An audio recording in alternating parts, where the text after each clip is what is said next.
When life throws you a curveball, how are you going to handle adversity?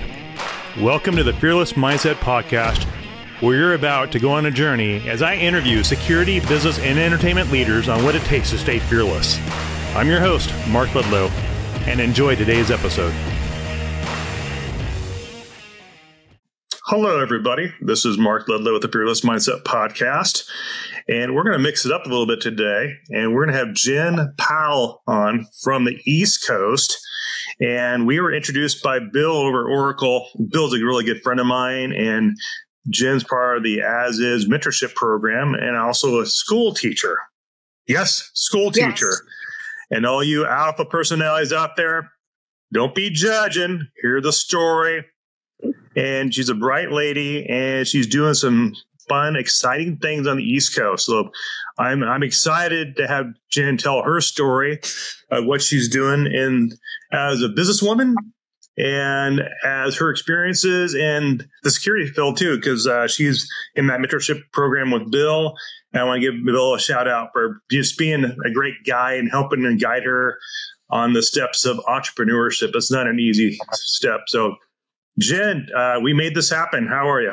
Yeah, I'm doing great. I'm doing great. And I really want to give a shout out to both Bill and his mentorship and your mentorship as well. Like, we were just talking about, the final phase of trying to launch my business and that last piece of finding insurance for a small agency. And wow, it was quite a hurdle. So I just want to say thanks. I really, really appreciate it.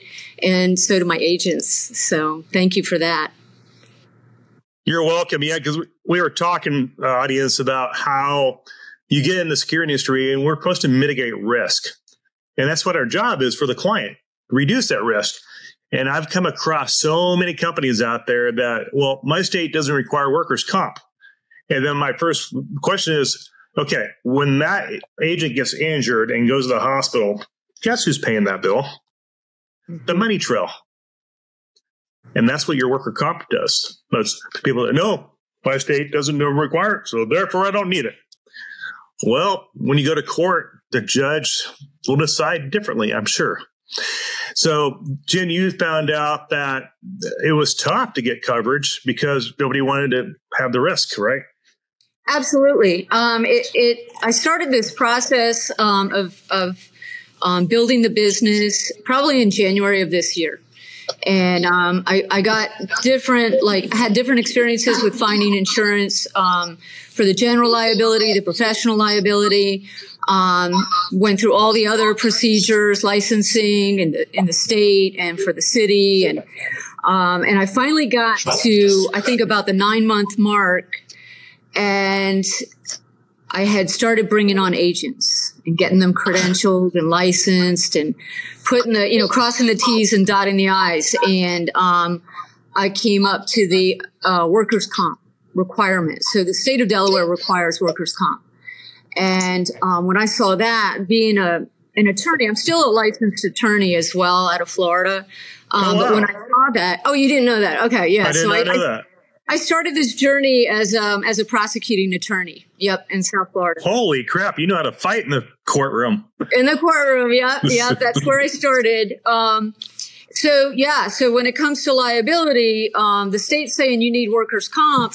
I'm going, oh yeah, I'm not putting my people out there. I mean, these people that I'm hiring to begin with, I want to talk to you about like how I came up with this and the rapport and the relationship I have with these agents. But, that was going to be a no-go. That was going to stop the whole process because if I can't get them insured, they're not going out there, It's one thing for me, like I shouldn't say this, but I didn't put it on myself, yeah. Sure. But for them, no, I can't do that. So, now do you miss being an attorney? No. How come? I got to tell you, there were aspects of it that I loved. So, listen, when I sent myself through college, I worked 3 jobs in New York City. No kidding. Yep. My first apartment was in the South Bronx. I graduated from a public high school in New York City. And, Yeah, I worked 3 jobs. I paid my way through college. I ended up getting a full scholarship. And when I graduated, I was like, what now? And I was thinking, I was torn between becoming a police officer and becoming a prosecuting attorney. And my family was like, no, you can't be a police officer because you'll get killed, And I was like, well, okay. So I paid my way through law school, graduated law school, got out, and wanted to be a prosecutor. Was hired, fortunately, became a prosecuting attorney, did that for about 3.5, 4 years. I fulfilled my commitment. But the politics, you're still protecting people, but you're a middleman, Mark. You're the middleman? Okay. You're a middleman, right. So once the case gets to you, it's done. Like you can't change anything. You can't change the decisions. You weren't there. You get what's handed to you. So can you explain the middleman? I'm thinking like a broker type of thing. So you're like a broker legally in the court system representing the client, or you're prosecuting. So you're representing the state. I'm representing. So this is the thing, is I'm representing public safety. So I'm representing the state. And I like to, when I explain it to students, I talk about it, you're representing public safety. So it's different than the defense attorney side, right? So they're going to fight to win. The prosecutor is fighting for justice. So even if that means you have to dismiss a case, null pros a case. If the evidence no longer points to the defendant, you get rid of it. You don't keep going. People don't realize that, but so being a prosecutor, I realized that I was literally a middleman. And so you have to know the state laws of Florida inside and out. Oh, absolutely. Penal codes, all that stuff. Penal codes, the Constitution, and all of the case law that goes with it. And, it's funny because I developed a strong rapport with the officers on the street. And I used to, basically, I would go out and serve my witnesses. So the defense attorney would make a request for a motion to dismiss for a speedy trial. And it was a game. But see, I was in it to protect and serve. I wasn't in it as a stepping stone to just become a private attorney or a politician. I really wanted to help, the victims. So I would get out there on the street with the officers and make sure everybody got served. And the next day I'd walk into court and I'd say, okay, we're ready. And the defense attorney would be like, his jaw would hit the floor. And I started to really enjoy being out on the street. You did. That part of you came out. You get to live that. Absolutely. And the more I was experience at the courtroom and the politics behind the scenes, I had a lieutenant come in late one night for us to give me a statement. Yeah. And he says, I apologize for being late. Listen, Mark, I'm making $8 an hour as a prosecutor with $150,000 of student loans over my head, a mortgage, a disabled mother, and a child. Okay? So he comes in. He's like, I apologize for being late. I'm like, it's okay. I live in this office anyway. I go, why were you late? He goes, he says, I was trading in my Mercedes for another Mercedes. Did it just make you mad and piss you off? I'm like, what? So there's this belief out there and amongst my students, whether it's college, whether it's cops, whether it's high school students, it doesn't matter. There's this misconception in the media that all attorneys make money. Misconception, totally. Yeah. And so okay, so what are you doing? Are you doing something because you love it? Or are you doing it for the money? If you're doing it for the money, you might make good money, but I was doing it because I wanted to serve and protect. So, at a certain point, I started looking at the police side. I'm like, side-eyeing the police side. And I'm like, wow, I would get a $5,000 raise to leave today and join the police department. Isn't that crazy? Yeah. And I'd have more time for my child. Doctorate degree in jurisprudence law, divinity law, and the cops are most of them don't even have a degree, and they're making more than you are. Right. I mean, it's pretty wild. Not that they're not worth it; they are definitely worth those dollars. I'm not saying that to the audience. I'm a pro police, blue line. I'm all about my law enforcement folks. Love them. If we didn't have law enforcement, our whole country would be a mess.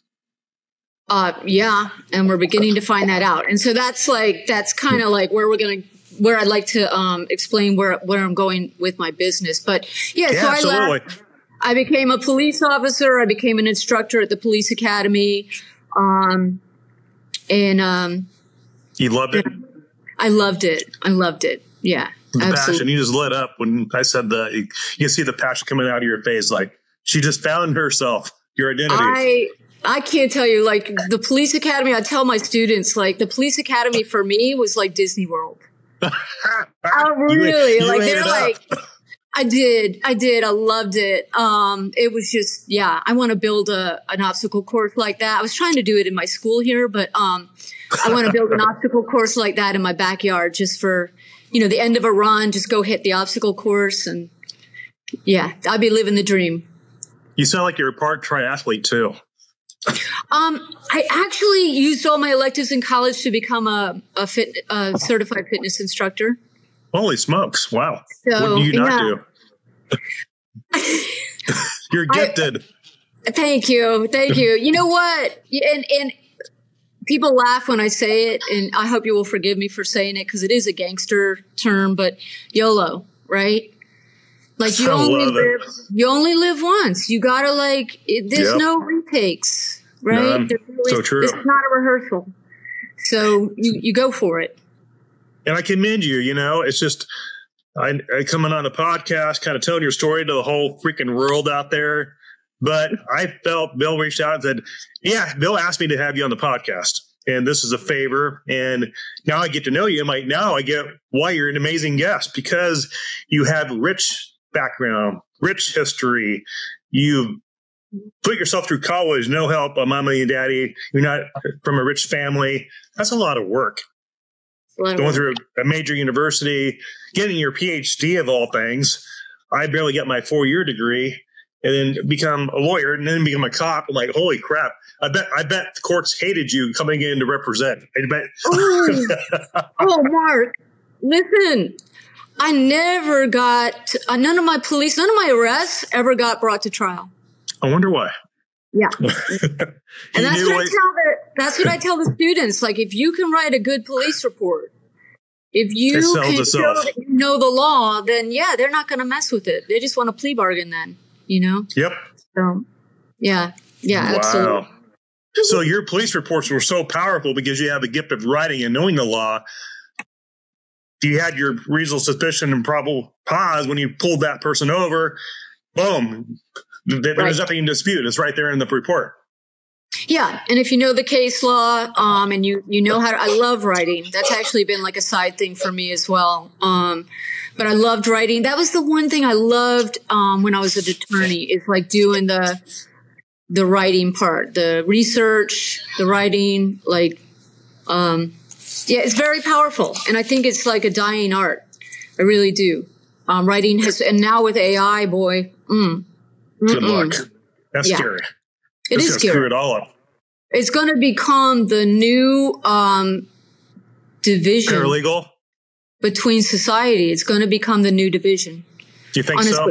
Absolutely. Between people who can think for themselves and people who just plug it into a computer and have it spit out whatever. It's kind of dangerous, isn't it? It's very dangerous. Can you explain your thoughts on the society dangerous to that? Your theory? Well, I mean, you think about the impact on, I'm in the midst of my primary job, right, is education. And I'm I'm in public education. So for me, it's all about leading the next generation of criminal justice professionals, but also creating people who are successful in life, right? And if they get out there and they're applying for a job and they can't write, and it's obvious they can't write. It's not going to go well for them. So we're going to watch the different sectors of society changing based on your education. And that's, that's dangerous. That is really, I mean, just think about what that looks like the next 5 to 10 years in our culture. I have been looking at that. Yeah. So we have a lot of non-educated people that can't even write because they're going to use texting. They just voice it in the iPhone, whatever, it spits it out. Right. And they can't even write a note. Can you imagine? Like, and so our police report, you can't write a police report that way. You can't, because it's factual. It's based on the evidence that you've observed. So you have to be able to write. Yeah, it is frightening. It really is. And at the age that you are legally able to become a police officer at 21, at that point, I've been through the academy. I was an instructor at the academy. You can't teach someone how to write at that stage. You really can't. I had to write. They do or they don't. Right. How to write well. Yeah. And I look at my writing too. It's like, oh my gosh, I'm embarrassed because I still do so much emailing now and I write. I'm like, this is horrible. And it's like, think about where we are at in texting and emailing. We get a pen in our hand and we have to write something. I'm like, oh my God, my penmanship is disgusting. So it's like a doctor. Yeah. I can barely read what I'm writing. So this year, as of the summer, with AI coming on board, I was like, y'all are writing on paper now. Whoa. We're done. Yep. That's pen what you and do paper. Your students in high school. Yep. And I took them back to the old police report forms. They're using like paper forms. Wow. That I created for them. Listen, my family went through Katrina. Oh my goodness. Yeah. I've seen it. Like when I was in law school, Hurricane Andrew hit. Mm-hmm. This technology is both a gift and a burden, right? Because when it's gone, when the systems are down, what are you going to do? Right. Exactly. Are you going to use cash or credit? Electricity, how are you going to barter? Or ammo. And tell the audience what you do now for work. Okay, well, so my full-time job, I teach criminal justice at a vocational technical public high school in Delaware. There's only 3 that have a criminal justice program.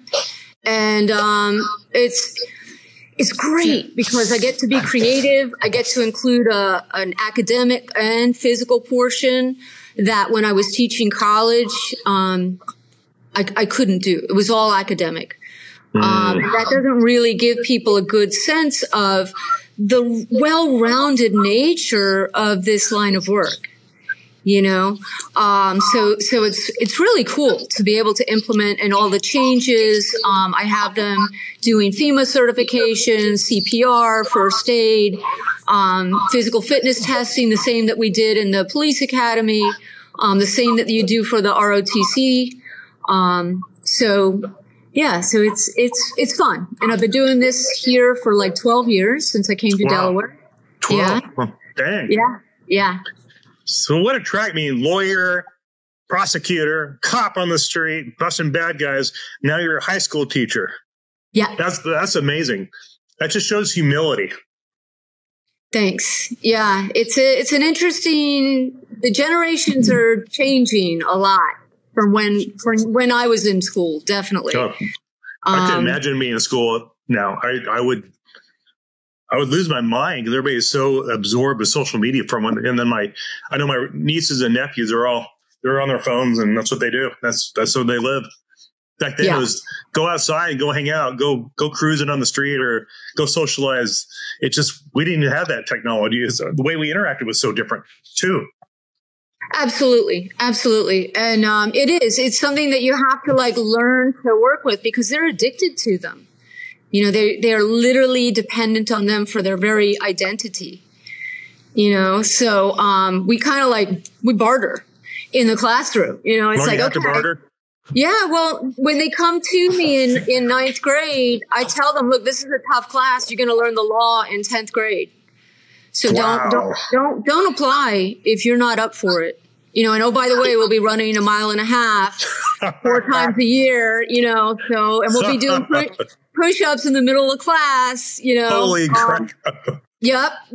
And so the ones that come in, they want that. They want it. They want it. Now, sometimes in junior year, they start to lose their minds a little bit. They start driving, they're like, you know, and I remind them of their promise. Like, you promised me. So yeah, it's all good. Like they're a great crew. I have some just wonderful students. And that's actually part of how I came to the business idea. Yeah, that's fascinating. You know, from vocational high school program for the high schoolers, and you're going, maybe I'll break into the security thing, and this executive protection kind of thing looks kind of fun to me. And then most people in the industry are like, has she lost her mind? And that's true, Mark. That's so true. But like that, for me, that protection thing I learned that early. So growing up in New York, I found out that like just working a job for money, and your guest, Tim Wenzel, you guys were talking about that the other day. Yeah, you were talking about like money is not enough. And I realized, right? Like I realized that back when I was working my way through college and high school, it's just not. It wasn't enough for me. Maybe for some people, I know people that are fine, you know, punching the time clock and making the big bucks, but it just wasn't enough to motivate me. So the why factor.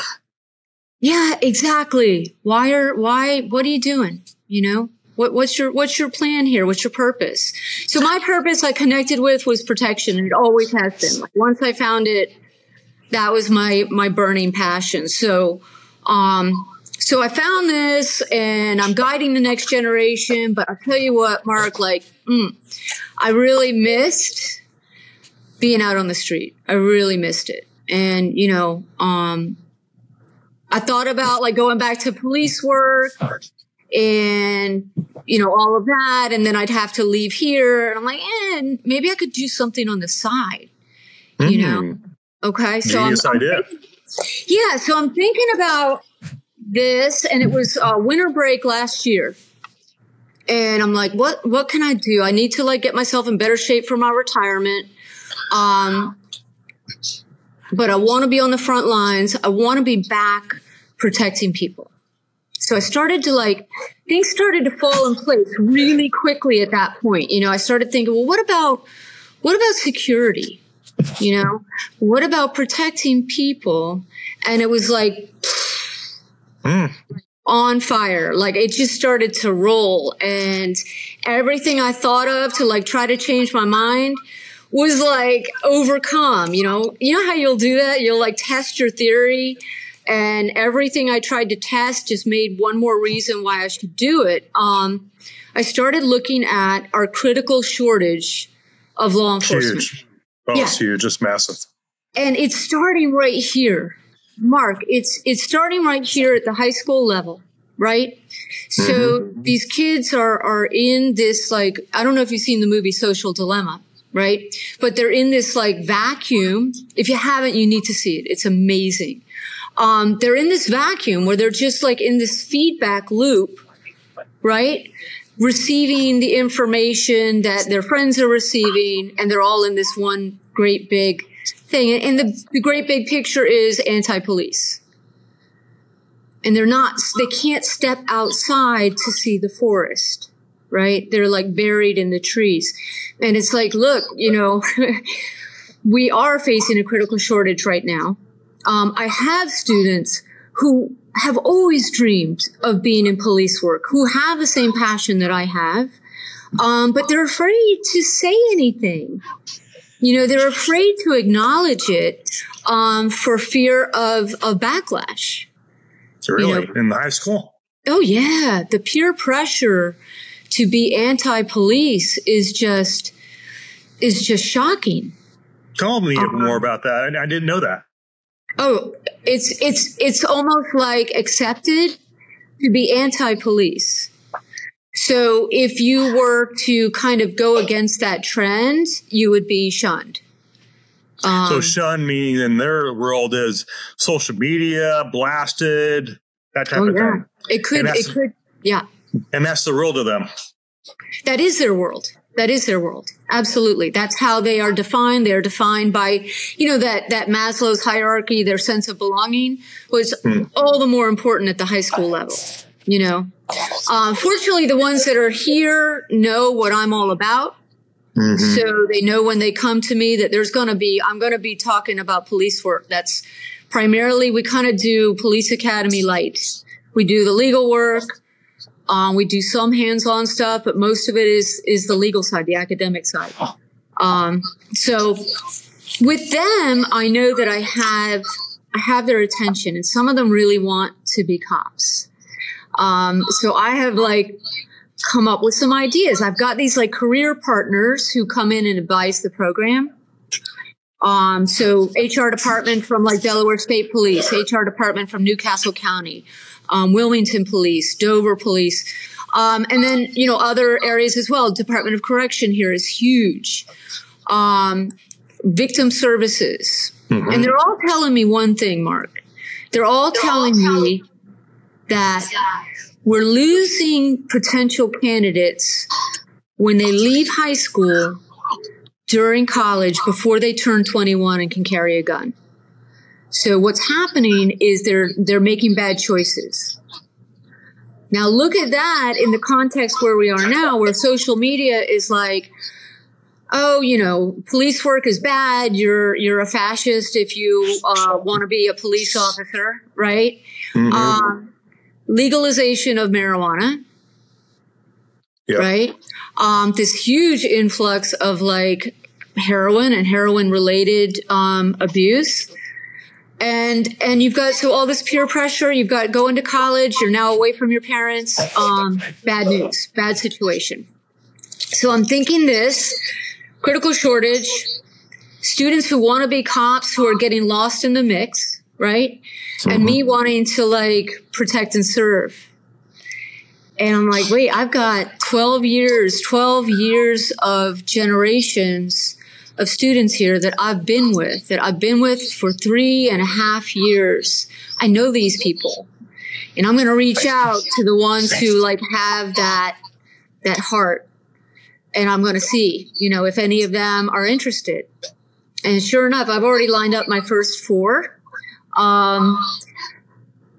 The first 4 are all female. And I actually have a couple of males waiting in the wing, but I have to see how that's going to impact my workers' comp insurance. I don't have any clients yet, But I'm excited about hiring them.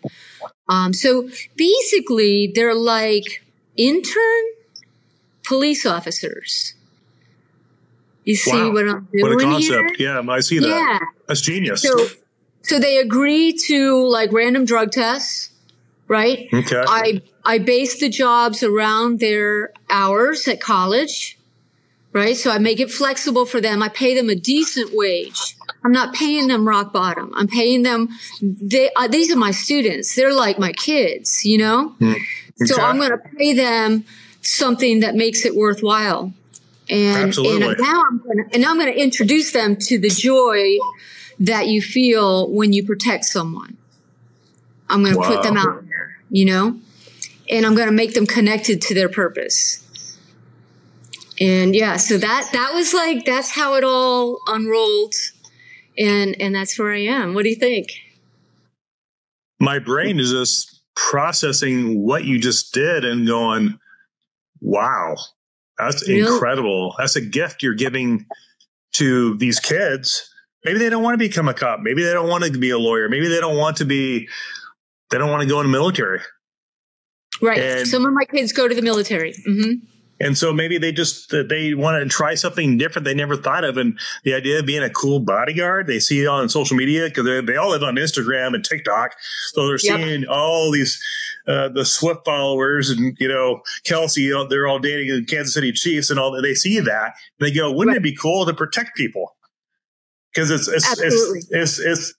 it's acceptable in their world because that's cool that you're protecting. And now you're giving them a roadmap through your trade school.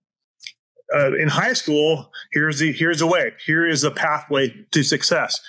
And you have credibility because you've been a lawyer, you've been a cop, you have all the credibility in your industry, in that school, and look how many lives you can influence and impact by just giving them the red carpet for a job right out of the high school. They don't have to go to debt for 100 G's for something that's not going to matter because the technology is outdated.